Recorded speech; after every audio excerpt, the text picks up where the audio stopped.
بسم الله الرحمن الرحيم عما يتساءلون عن النبأ العظيم الذي هم فيه مختلفون كلا سيعلمون ثم كلا سيعلمون ألم نجعل الأرض مهادا والجبال أوتادا وخلقناكم أزواجا وجعلنا نومكم سباتا وجعلنا الليل لباسا وجعلنا النهار معاشا وبنينا فوقكم سبعا شدادا وجعلنا سراجا وهاجا وأنزلنا من المعثرات ماء ثجاجا لنخرج به حبا ونباتا وجنات ألفافا إن يوم الفصل كان ميقاتا يوم ينفخ في الصور فتأتون أفواجا وفتحت السماء فكانت أبوابا وصيرت الجبال فكانت سرابا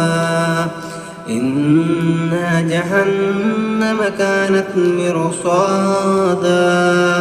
للطاغين مآبا لابثين فيها أحقابا لا يذوقون فيها بردا ولا شرابا إلا حميما وغساقا جزاء وفاقا إنهم كانوا لا يرجون حسابا وكذبوا بآياتنا كذابا وكل شيء أحصيناه كتابا فذوقوا فلن نزيدكم إلا عذابا إن للمتقين مفازا حدائق وأعنابا وكواعب أترابا وكأسا دهاقا لا يسمعون فيها لغوا ولا كذابا جزاء من ربك عطاء حسابا رب السماوات والأرض وما بينهما الرحمن لا يملكون منه خطابا يوم يقوم الروح والملائكة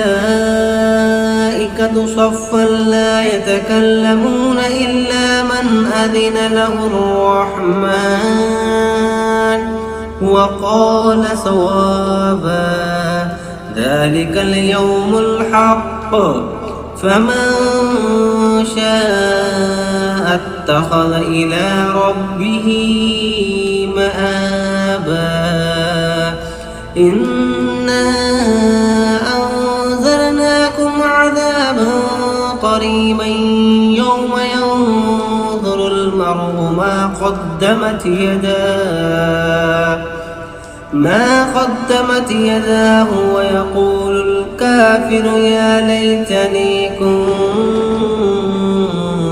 ترابا بسم الله الرحمن الرحيم والنازعات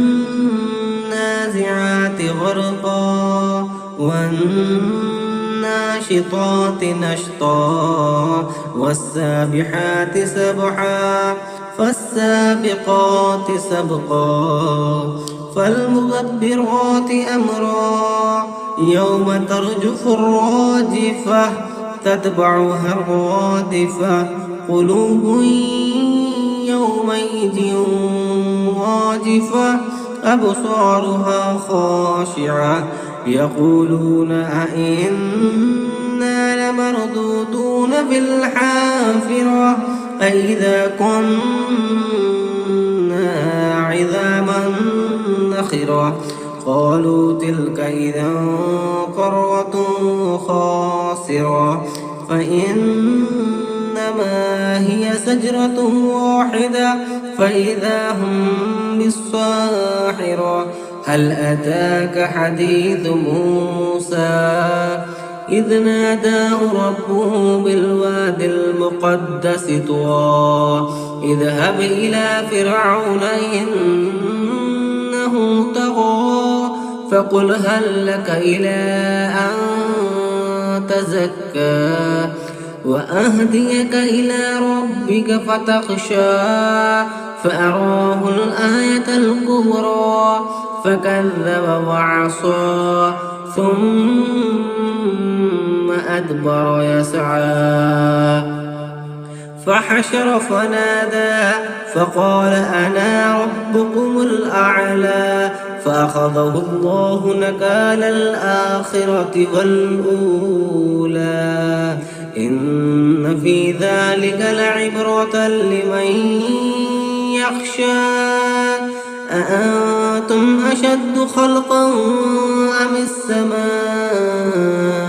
بناها رفع سمكها فسواها وأغطش ليلها وأخرج جحاها والأرض بعد ذلك دحاها أخرج منها ماءها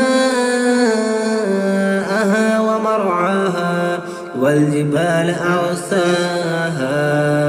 متاعا لكم ولأنعامكم فإذا جاءت الطامة الكبرى يوم يتذكر الإنسان ما سعى وبرزت الجحيم لمن يرى فأما من طغى وآثر الحياة الدنيا فإن الجحيم هي المأوى وأما من خاف مقام ربه ونهى النفس عن الهوى فإن الجنة هي المأوى يسألونك عن الساعة أيان مرساها فيما أنت من ذكراها إلى ربك منتهاها إنما أنت منذر من يخشاها كأنهم يوم يرونها لم يلبثوا إلا عشية أو ضحاها.